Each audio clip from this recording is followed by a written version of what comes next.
The first of our three speakers will continue the discussion that we had last year, looking at public perception. Dr. Cynthia English is with us, and she's a client service consultant with Gallop. She advises on research design for many of Gallup's key domestic and international studies, developing content for hundreds of qualitative and quantitative research studies each year. She has served as a research director for the United Kingdom and Germany Gallop daily tracking polls from 2010 to 2012. Her primary research areas include press freedom, international relations, education, poverty, well-being, and youth development. Ms. English has published more than 80 articles on Gallup.com and authored numerous research reports for Gallup. She has co-authored several conference papers presented in Europe, Africa, and the Middle East, as well as the United States.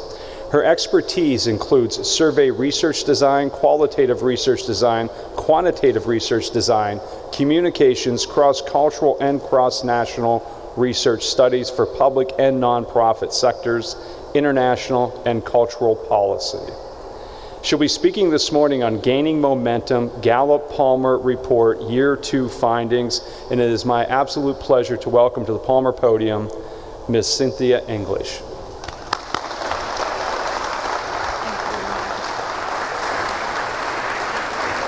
Thank you very much. I'm so excited to be back this year to address the Palmer Homecoming crowd.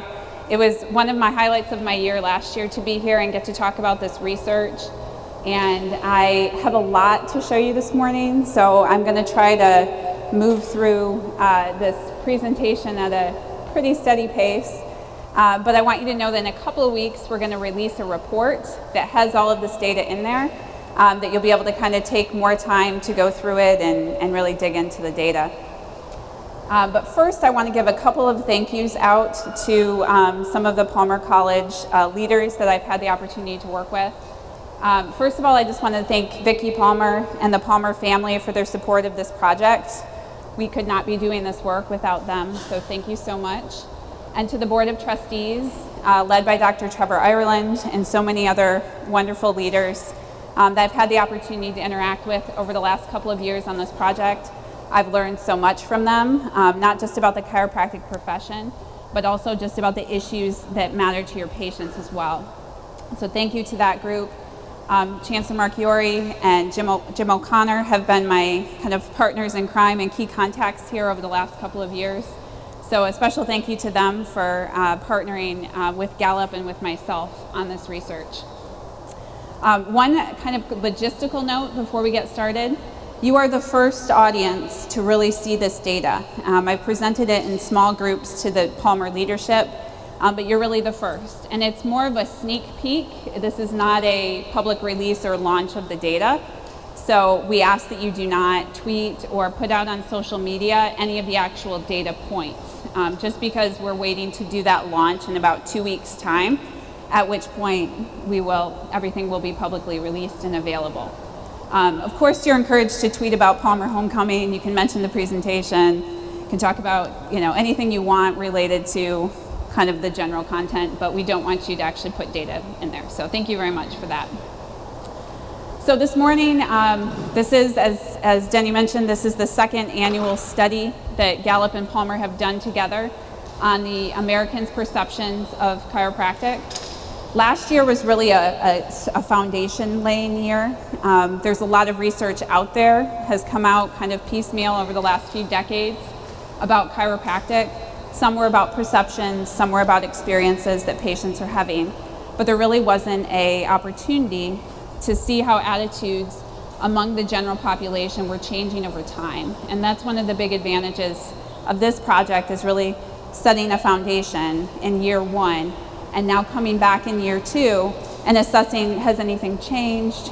And really we have the opportunity this year to dig deeper into some of the concepts that we looked at last year. So there's a lot of rich data. We're really focused on answering 3 research questions this year, and this is what the presentation will focus on. Do Americans view chiropractic as safe and effective treatment? We got some idea of that last year, that in general there were positive perceptions, And those that weren't positive were often unsure. They just didn't have enough information about the profession and what care involved to make an assessment. There was only a small minority of about 10% of adults in the US that had an outright negative view of chiropractic. So that was, I think, encouraging for all of you to know where you stood among the adult population in the US. So this year we're going to look at how chiropractic is perceived in relation to other treatment options that people have. With that, we were able to ask people not just about chiropractic care, but about physical therapy, prescription pain medication, back surgery, and I think self-care and a few other things. So we were able to really assess how they feel about chiropractic in relation to those. The second area we looked at was how to unpack the uncertainty that some people in the population feel about chiropractic. When we ask them questions about it, there's always a group. Sometimes it's about 20%, sometimes it's as many as 40% of adults in the US that will tell us, I don't know how I feel about chiropractic, or I don't know how safe it is. So we really want to unpack that group and understand how do we get them information and educate them so that they can understand more about it. And really that education is really key. So we're going to learn about the major barriers for people who tell us they don't plan on going to a chiropractor.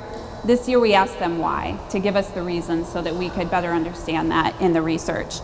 And last year we found that our respondents that knew more about the chiropractic profession, that knew how many years of education you've all put into it or are in the process of putting into it, the people that understand that background don't have concerns about chiropractic safety, and they're more likely to say it's effective. So educating the public about your education is definitely a key learning from last year.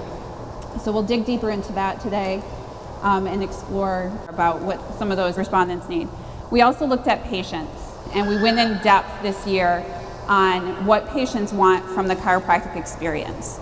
Beyond getting an adjustment and having it be an effective treatment method, what other things are patients looking for, and what advantages are there for the profession when patients get what they want. Okay, a very little bit about the methodology because we don't have a lot of time. This year, this is a nationally representative survey, and we have this year over 7,600 respondents to look at in the data. We did use the Gallop panel, which is a nationally representative, probability-based panel of over 100,000 adults. And we selected a sample to participate in this study last year. This year we selected a different group. So this is not a longitudinal study where we track the same people over time. It's a brand new group, still representative of the US adult population, 18 and older. We used web and mail surveys, and we positioned the survey the same exact way this year as last year, as a wellness survey. So we didn't tell people this is going to be about chiropractic. We positioned it as more of a general wellness. Our margin of error is 1.8, so in some cases, if you were really paying attention last year, you might notice a couple of numbers moved a little bit, but if they're within the margin of error, it's considered the same. And we did this in February and March. I'm going to start and end with this data. So one of the things we wanted to have the ability to do in our analysis was look at people who were actually experiencing significant back and neck pain with those that weren't. Because for the chiropractic profession, those are where most patients start their chiropractic journey, as they come in with some type of spine issue, most likely causing them pain. So we wanted to be able to separate out those people in our sample from those who hadn't experienced that yet, and learn a little bit more about the things that they're saying. Of course, there's been lots of data done, good data on the prevalence of back and neck pain in the US, but for our purposes, we really wanted to know not only who are the people experiencing significant neck or back pain, but we wanted them to be the people who also went and received care from a healthcare professional. Could have been any type of healthcare professional. So looking at this data, we were able to find out who are really those. This is the biggest opportunity for the chiropractic profession, is to capture that audience. If we had a smaller room and more time, I would ask you to guess how many adults in the US said that in the last year they had back and neck pain significant enough that they sought a healthcare professional for care.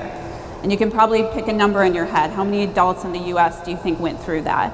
And you might be close to this number, you might be way off. Well, what we found is that 1 in 4 adults in the US say that they had back and neck pain significant enough that they sought a healthcare professional for care in the last year.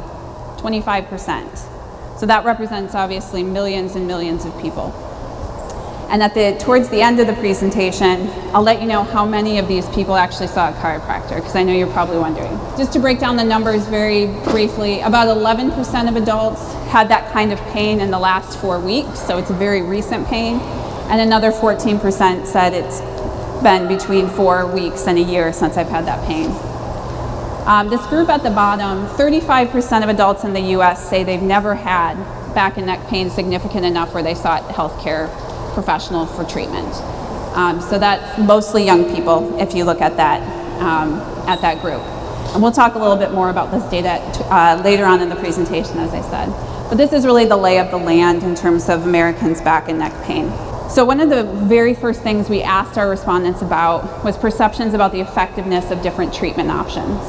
And we did this really close to the front of the survey. We didn't want to ask them a lot of chiropractic questions and then say, well, how effective do you think this is? So we started out and we gave them several different treatment options for them to essentially rate on the level of effectiveness. So the way we asked the question is really important to make sure that we were setting it up in a very objective way. So we asked, people have different ways they can treat neck or back pain with the help of a healthcare professional. For the following questions, please assume the pain is significant enough that you need to see a healthcare professional. Please indicate how effective you think each of the following are in treating that kind of neck or back pain. We specifically made it about neck or back pain because it's a little too broad in general to say, well, how effective is this treatment option in general? We wanted to make it specific to a certain kind of issue. So I have a couple of slides that look like this, and I'll kind of help walk you through it. On the left-hand side are the different treatment options we asked people to rate. Physical therapy, chiropractic care, prescription pain medication, back surgery, and self-care. Because we all know most people start with self-care and wait until it gets bad before they reach out to a healthcare professional. And this was asked of everybody, not just people who had back pain, not just people who saw these professionals. It was representative of the whole US adult population. So the first data point are the percent of people that rated each of these treatment options as very effective for addressing significant back and neck pain. So you'll see that physical therapy at the top, about 41% of adults would say that that's very effective. And just a quick note about all of these, this isn't about the practitioners, because physical therapy is something people can get from their medical doctor, a physical therapist. Chiropractors will often give people physical therapy exercises to do and things like that. So it's actually about the treatment method, not the practitioner. So 41% say physical therapy is very effective, 29% say chiropractic care is, and you can see the data on the other items. Only 15% say the back surgery is effective. And it's certainly the most invasive of the ways that they could treat this. The next line represents people who say somewhat effective. If you look at the chiropractic care line there, the second from the top, you'll see that it adds up to about 70, my math will be off, so maybe 77% of adults in the US, whether they've gone to a chiropractor or not, whether they've had back pain or not, say that chiropractic care is either very effective or somewhat effective way of treating back and neck pain.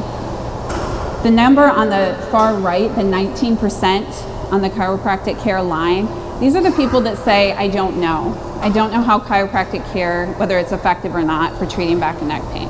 And this is very consistent with last year, where we had about 20% of people say, I just don't know enough about this. And you can see towards the bottom, the second line from the top, a lot of people don't know if back surgery is also effective or not. So there's just uncertainty among this group.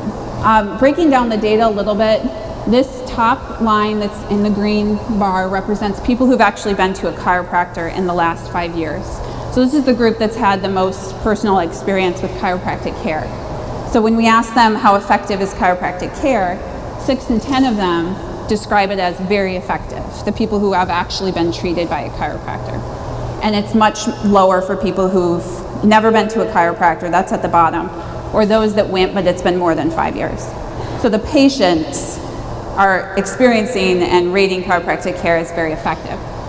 The rest of them are saying it's somewhat effective. So you have very few people who are saying it's not effective among recent chiropractic users.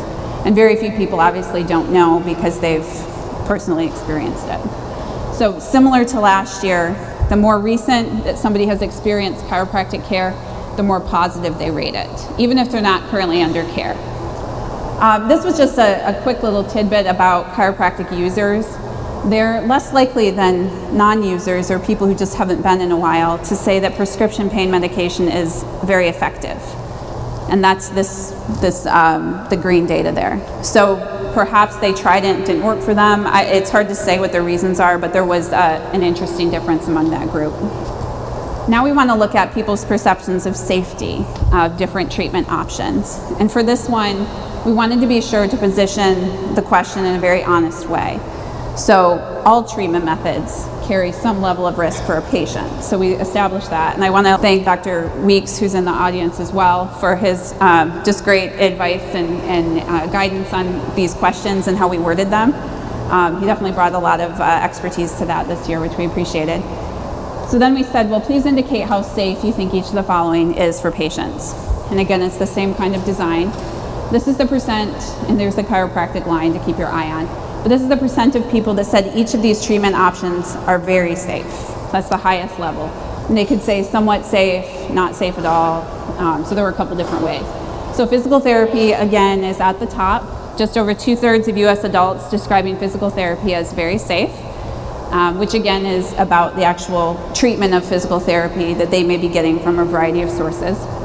Chiropractic care, about 1/3 of all adults described it as very safe. And prescription pain medication, back surgery, and over-the-counter pain medication you can see is rated lower on safety. So while of course as chiropractors you would like to see the number higher, you'd like to see it higher than physical therapy, I think it's definitely worth noting that adults in the US are more likely to describe chiropractic care as very effective and very safe than say this about prescription pain medication or back surgery. So there's definitely an advantage in perceptions over those methods for chiropractic care. One thing to note on the very right, that darkest gray, that's the people who say they don't know. And again, you have about 12% of adults in the US that don't know how safe chiropractic care is or whether it's safe.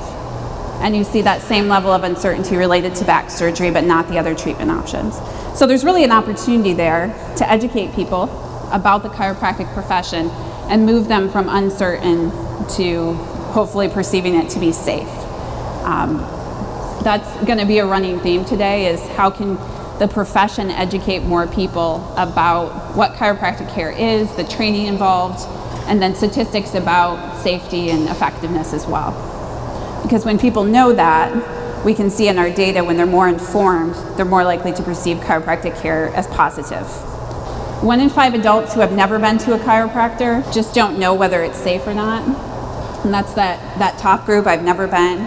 If you look all the way to the right, 21%. So this is kind of what I'm talking about. These people have never gone, so they haven't had their own experience. And 1 in 5 of them just don't know if chiropractic care is safe. Just a quick tidbit about prescription pain medication. Again, we learned a little bit earlier that chiropractic patients are less likely to feel that it's effective. Younger people are also more likely to question the safety of prescription pain medication. There could be a lot of reasons for this. There's certainly been a lot of visibility in the media related to prescription pain medication addictions and overdoses. This survey was done before the death of Prince, so we don't have a Prince effect here. It's probably even higher among all people really who learned about the specifics of that. But definitely an interesting trend. As people have become younger in the US, they're more likely to question the safety of prescription pain medication, and presumably more open to alternative treatment options when they have pain. Moving on now, this is one of my favorite questions because I think it's the best information we have about the future. We asked this series of questions last year as well, but we wanted to understand, under certain conditions, how likely are people to say that they would go see a chiropractor, whether they have ever been to one or not. We approached this 2 different ways. The first one was to present a hypothetical situation. Suppose you were experiencing neck or back pain and wanted to see a healthcare provider about it. If you had the opportunity to choose among any of the following healthcare providers and you knew the costs would be the same to you, who would you most like to see about your neck or back pain? It's kind of a mouthful. This is a self-administered survey, so people read through it and probably read through this particular question a couple of times, but we had very consistent data this year as last year on this question. And we presented them with options like my medical doctor, chiropractor, physical therapist, massage therapist, acupuncturist, and then we had kind of a catch-all option of someone else, some other provider. And the data looked just like last year, where medical doctors are chosen by just over half of the US population as the person they would most like to see. And in the question, we try to remove the cost barrier, and we try to make it if you had the opportunity. So we try to remove some of those knowledge barriers as well. Who in your mind would you most like to see if you had significant neck or back pain? So just over half picked the medical doctor, 28% picked chiropractors. Just like last year, the numbers are within 1 point. But what's interesting to me is far more are selecting their chiropractor or the medical doctor over the massage therapist, the physical therapist, acupuncturist, 1% I think, so it's not even on the slide, and then a few people picked somebody else. So this is, I think, really telling, because last year, I'll tell you this year's number in a minute, but last year we found out that it was about 14% of adults in the US who go to a chiropractor in a given year as a patient. This is twice as many who are actually going, saying, well, I'd most like to see this group if I had this kind of pain. So it's a bit forward looking, because we know that unfortunately, many adults in the US will experience significant back or neck pain in their lifetime. We know that. So this points to who they would most like to see. So once people go to a chiropractor, even if it was a long time ago, their preferences change a little bit. You would expect that. But what's interesting to see is once people go to a chiropractor, they're just as likely to say, a chiropractor would be my first choice to see about this kind of pain versus a medical doctor. And those are the green bars. The green bars represent people who have been to a chiropractor and who they said was their first choice for care. So 41%. If you've never been to a chiropractor, there's a bigger difference there, and of course, in who you want to see. And there is an interesting age effect as well. Young people, who I've already mentioned today, are a bit less impressed with prescription pain medication, if you will, as a treatment option. They're also more likely to select a chiropractor as their first choice for care. A few more pick medical doctor. There's about a 12-point difference there. So they are more likely to pick the medical doctor, but they're more likely than older Americans to say the chiropractor would be their first choice. And there is a little bit of a pulling away once we reach that 65 and older group on whether they would like to see a chiropractor or a medical doctor or someone else for care. And the reasons behind this are pretty interesting. I think all those will actually come up in a minute, so I'll save that. The next question we asked people was, okay, you've told us kind of your preference. Well, now we want to know, supposing you were to experience neck or back pain and wanted to see a healthcare professional about it, how likely would you be to see a chiropractor if you had neck or back pain? So this is just about chiropractic now, and again, this is asked of everybody. What we found is that more than half of adults in the US say that they would be likely to see a chiropractor if they had significant neck or back pain, more than half. So again, this is a bit forward thinking, at least in my interpretation of the data, which is a much larger percentage than those who are going to a chiropractor today. And if you look at the far left with the box, these are people who've never been to a chiropractor. Even among this group, 38% of them say they'd be likely to see a chiropractor if they did have neck or back pain. And there are more people in that group that are younger anyway, so they may have just not experienced that kind of pain yet.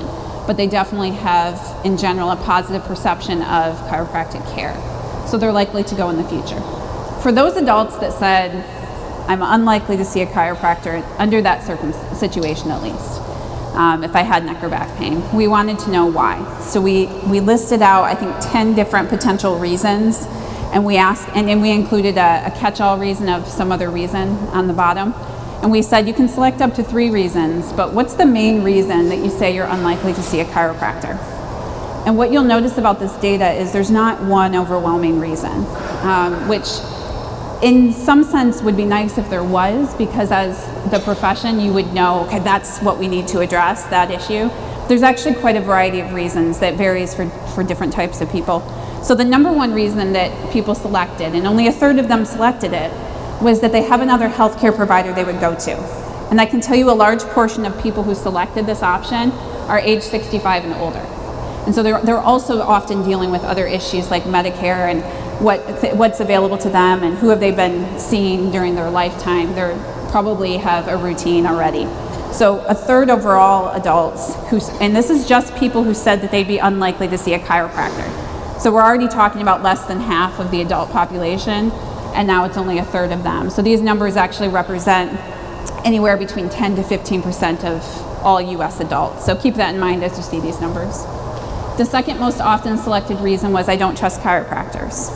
And this is coming from about 10% of adults in the US selected this reason. And that 10% of people, again, that are more negative about chiropractic.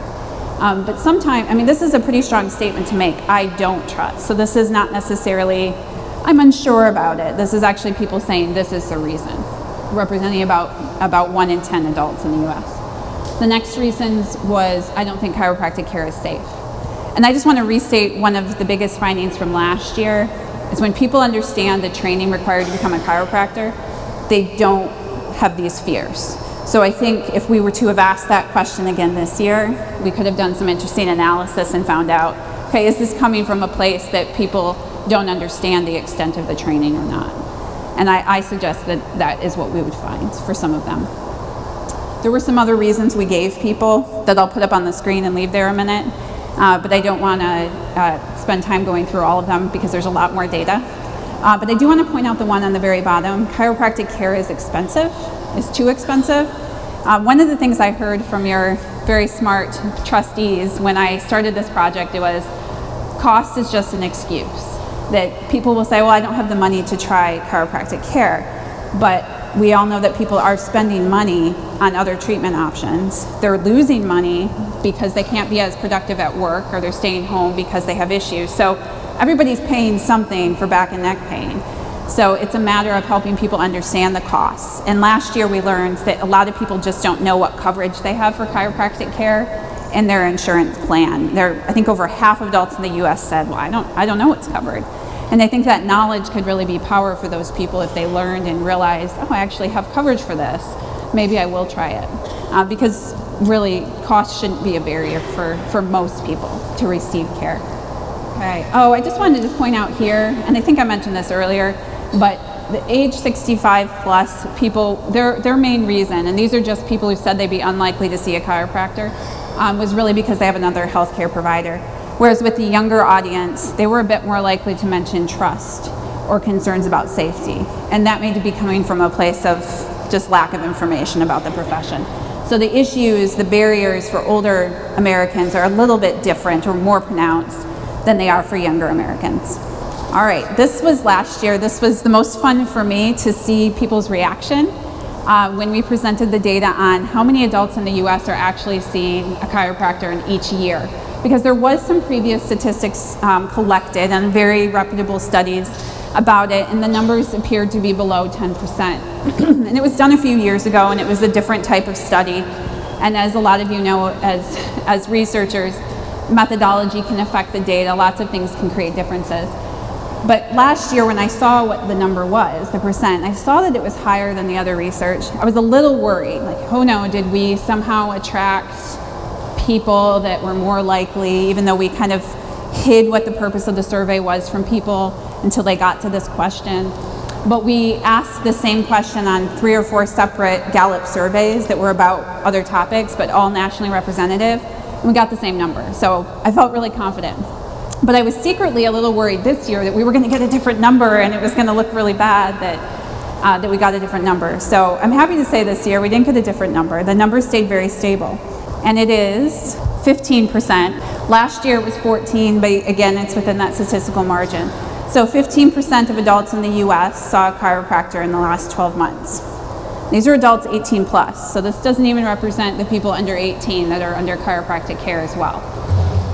So using some good advice from Jim O'Connor last year, we decided to put a number to this percent and say, well, how many adults in the US does this actually represent? So the number for this year, the 15%, represents 35.5 million adults in the US are seeing a chiropractor in the last 12 months. It's a lot of people. If you look even further at people who saw a chiropractor 1 to 5 years ago, that represents another 11% of adults. So the estimate on the number of just adults in the US who see a chiropractor in the last 5 years is 62 million people. And one of the really interesting things last year was looking at who are these people? Do they come from certain type of demographic groups? Are certain people more or less likely to go?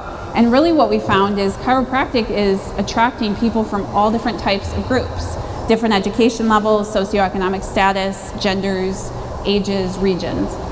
So there was definitely this, again, it's a good problem to have in the sense that the chiropractic profession is attracting different types of people. It's not systematically excluding anybody, but there's also, of course, people who aren't getting chiropractic care as well. And it's a little bit harder sometimes to identify how to reach those groups, which was one of the big advantages of this year, for sure, was to unpack a little bit more about why people say they wouldn't go. And about 47% of adults in the US have never been to a chiropractor. And when this project started, that was me. I had never been to a chiropractor. And I was actually nervous to take on the project because I thought, are they going to expect me to know a lot? And I did some research, but I didn't have my own experience. And I didn't know a lot about chiropractic care. And I had one particularly influential person in my life that had a negative perception of chiropractors. So it wasn't something I ever considered, even after I had an issue that I know now would have been helped a lot by a chiropractor. And I had many people in my life who had positive experiences and had encouraged me to go. But through the course of this project, I replaced that uncertainty about chiropractic care with knowledge and education about the training, about the effectiveness of it, and have since been to a chiropractor many times, and they've helped address this issue I had for 13 years that wasn't helped with pain medication or physical therapy. So I'm personally very grateful for this project for giving me that opportunity.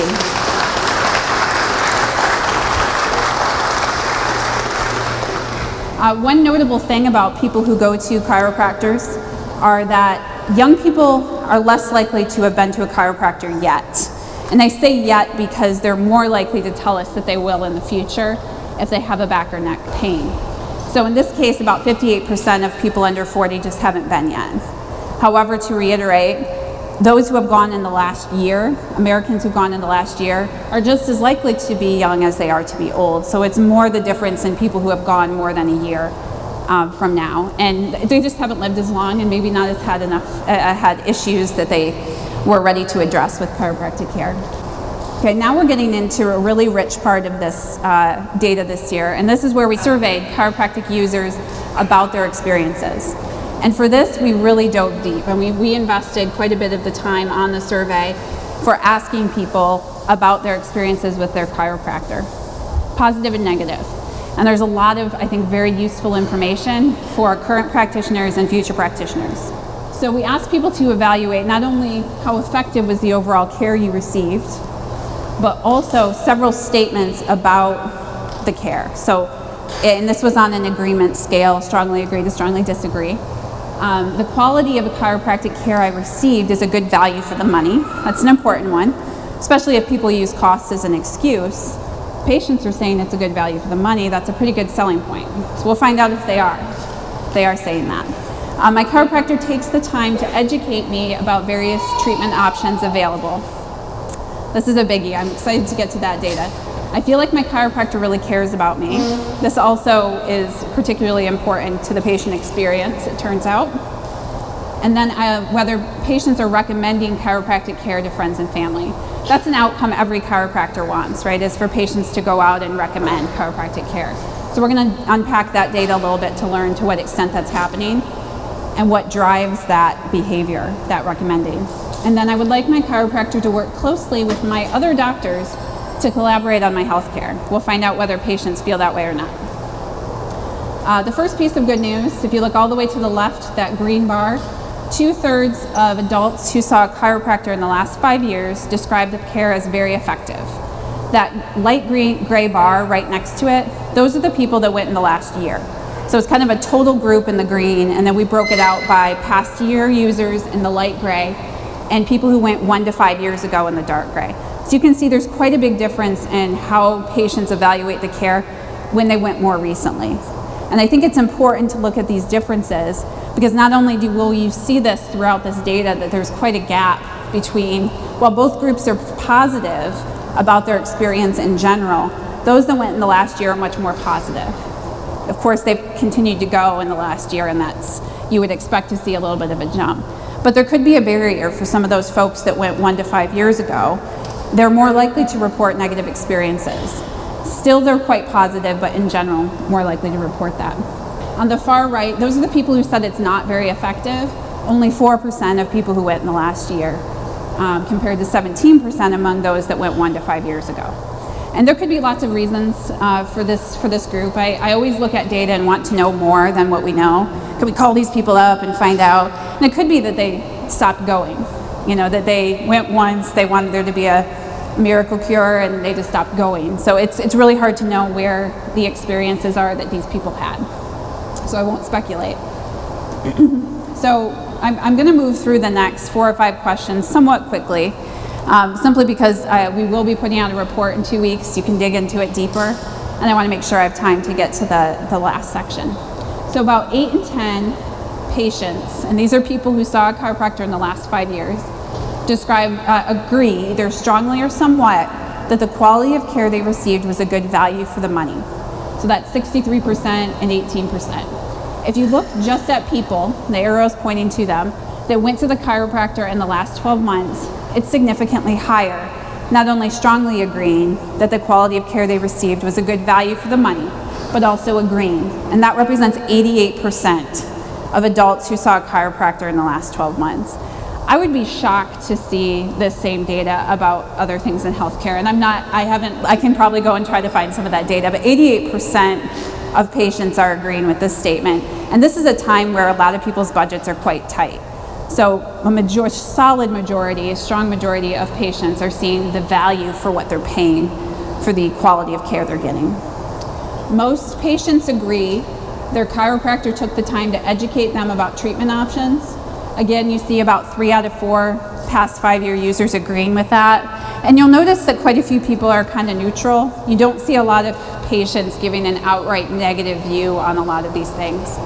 But again, you'll notice an increase for people who went in the last 12 months. You see about 82% of them are either strongly or somewhat agreeing that their chiropractor took the time to educate them. So it's interesting that people that went more than a year ago, 1 to 5 years ago, are less likely to say their chiropractor took time. Now, it could be a recall issue, but you do notice the trend here that group in general will be a little less enthusiastic or positive about their experience. 8 in 10 of past 5-year users agree that their chiropractor really cares about them. This is interesting data to me because at Gallop we do a lot of research about the importance of the relationship that somebody has between whether it's their manager, their boss, their doctor, their chiropractor, anything like that. So there's a lot of things that tie to this in the data, this particular experience for patients. So in this case, we have 8 out of 10 patients who went in the last 5 years agreeing that their chiropractor cared about them, and it goes up to 87% among those who went in the last year. We'll get back to that question in a minute. Something quite interesting is adults 65 or older who've been to a chiropractor in the last 5 years are more likely to perceive that their chiropractor really cares about them. They're also less likely to report some of the negative experiences that I'll show you in a minute. So in general, those that over 65 who are going to a chiropractor are reporting even more positive experiences than younger adults.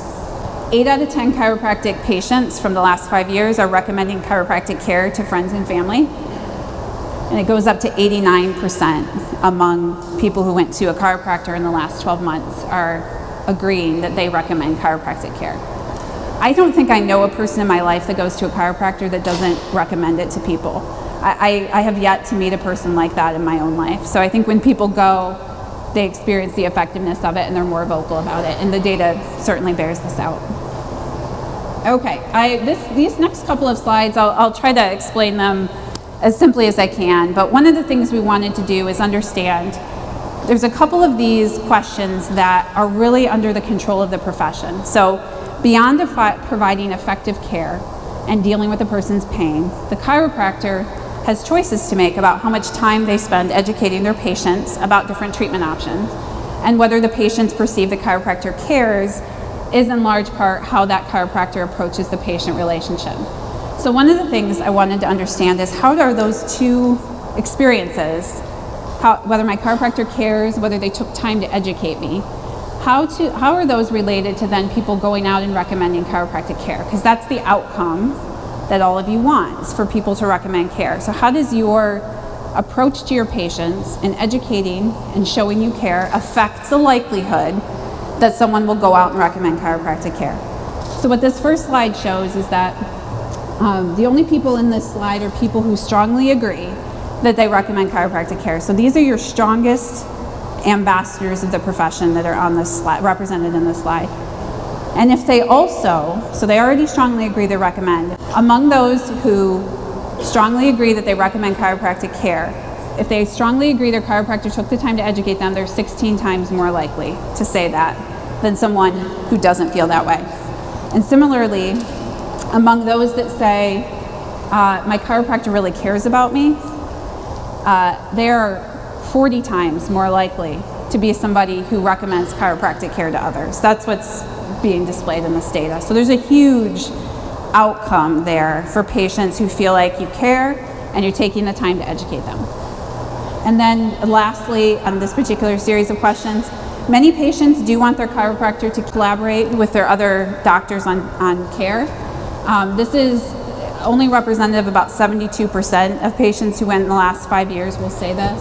And there's not much of a difference on this one, whether they've gone in the last year or 1 to 5 years. So it is something that a solid majority of patients would say that they support. Then we asked people about some specific negative experiences. And this is really the last group of questions that we asked our chiropractic patients about.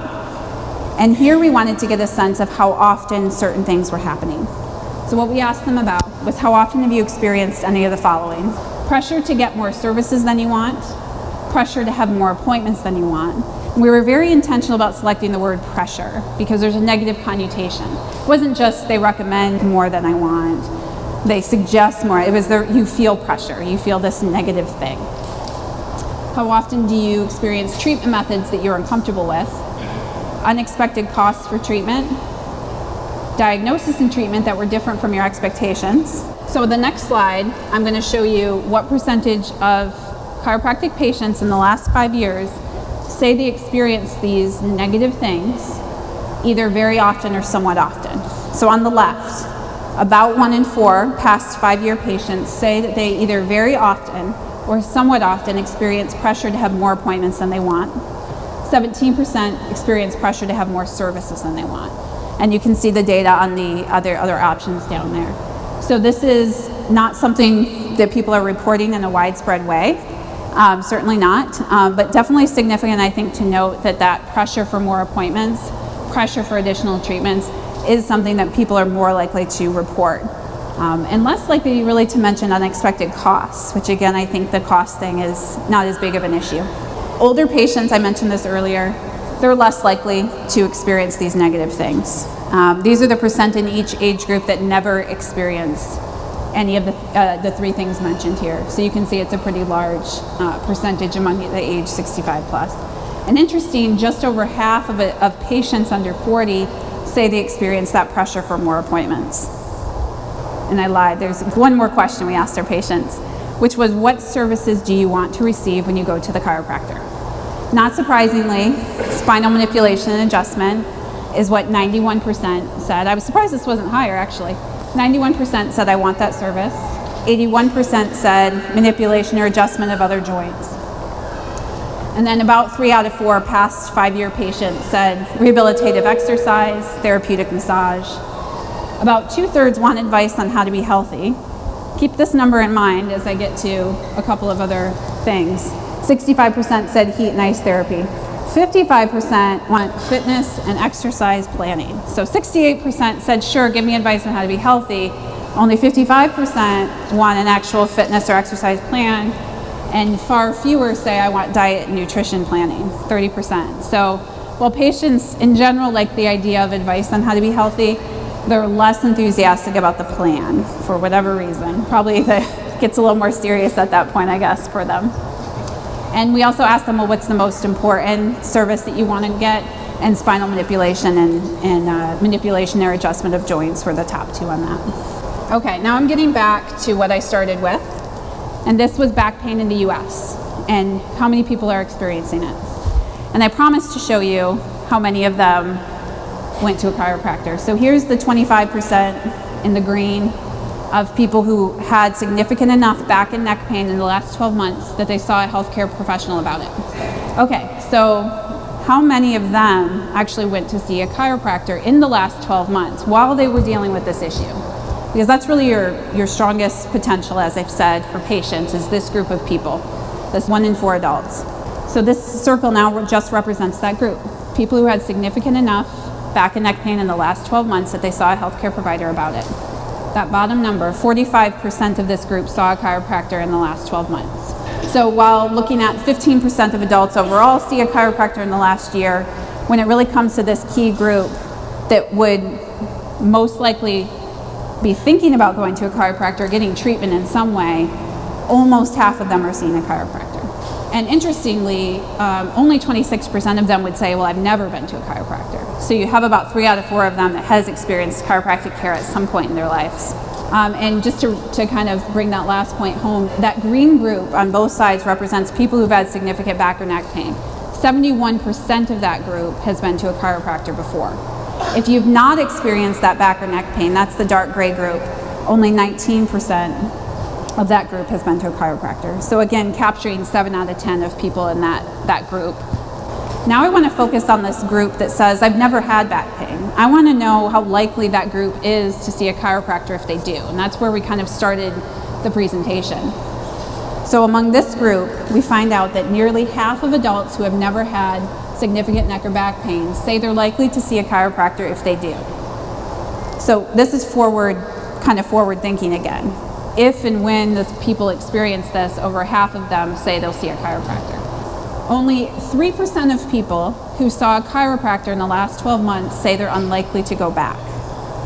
They've represented obviously a very small portion of chiropractic patients, but you'll always have some percent that go and say, I'm unlikely to go back. So we looked at just this group in the data and said, well, what reasons is just this group giving for saying they wouldn't go back to a chiropractor? These are people who went in the last year and now tell us they're not going back. This is what they told us. A third of that group, just that group, said the reason they wouldn't go back is chiropractic care requires too many visits. And that's the biggest reason by far. But 23% of that group mentioned trust, 21% mentioned safety, or that they have another healthcare provider they would go to, and then some other reason. What I think is interesting about this is that if the number of visits is what's getting to people, did they have an appropriate expectation going in? So the first thing my chiropractor did on my very first appointment was take the time to educate me about my treatment options and help me understand the treatment plan. So I didn't expect this to be something that I could go in for a week and never come back. So I really feel that education is important for patients to understand what's expected. This is my last substantive slide. I really wanted to help. I'm not a chiropractor. I'm a researcher on primarily surveys on a lot of topics. But I really felt like there were certain things that jumped out to me that I would now recommend to you as chiropractors for how can you use this data to improve patient experience and attract new patients. And these are the things that stood out to me. Show patients you care. Patients who feel their chiropractor cares are much, much more likely to go out and recommend chiropractic care. And you have control over this. You may not have control over what issues they come in with that they're dealing with physically. You can do your part to help treat them. You can heal them, and I'm sure that goes a long way. But they might go home and have very bad behaviors and hurt themselves again, and you can't do anything about that. But you can do something about showing them that you care. Recommend, but don't pressure, that patients have additional appointments and services. So it's all about the style and the approach. And I think it's interesting that older patients are less likely to feel this pressure. Is it because they're perhaps treated differently by chiropractors? Is it because they've lived long enough that nobody can pressure them about anything? I don't know. But younger people who right now are really the greatest potential for the future of the profession, is how do we get younger people in the door earlier and keep them coming back, to make sure it's a recommendation. But I think tied to that is also setting expectations from the start. And as their care evolves, resetting those expectations and saying, I think you'll probably need to come in about this many times, and making sure that they do understand your perspective as the expert on the care that they're receiving. And then educate patients about treatment options to also avoid unexpected treatments or treatments they may be uncomfortable with, because this was mentioned as a reason by some patients as well, as a reason why they might not, or things that they have experienced. So I really think this is the takeaway message for the profession and how you can take this data now and use it. We have the opportunity in 2 weeks to publicly release this data. So I was excited to present it to you today as kind of a preview. If you want to be alerted when the report is released so that you can take it and look at it more in depth, this is the website that you can go to now and sign up to be alerted. And Palmer College will send you an email, I'm assuming, and let you know when that report is released. And we'll also have a Gallup.com article that will be available that day. So thank you very much for your time. We appreciate it.